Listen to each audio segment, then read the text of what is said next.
Здравейте на всички! Добре дошли отново в каналът на Кико. В днешното видео ще ви покажа как да изключите или да включите функцията автоматично отговаряне при повикване с високоговорител. За някои тази функция е удобна, но за някои не е. Затова започваме, приятели. Ако вашия Samsung отговаря автоматично при входящо повикване и се включва високоговорителя, трябва да изключите една функция. Тази функция се намира като влезнете в повикване. Тук натиснете на трите точки. Сега влезте в настройки. И тук отговаряне и прекратяване на разговори. Влизате вътре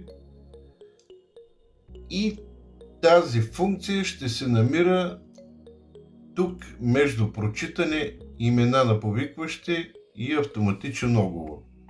При мен няма, защото може би версията на Android и версията на софтуера на моя телефон е по-стара, затова няма като функция.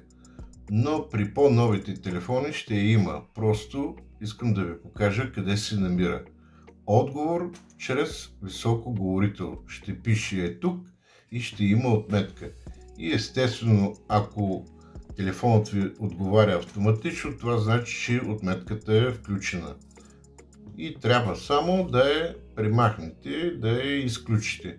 Но за много хора тази функция е удобна, защото ако работите работа, която постоянно ви са заети ръцете и нямате време да отговаряте или да държите телефона си, достатъчно е да я включите, така веднага след входящо повикване ще се активира високоговорителят ви.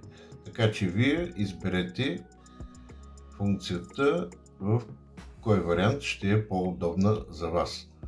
Това беше от мен, скъпи приятели. Надявам се, че видеото ви е било полезно.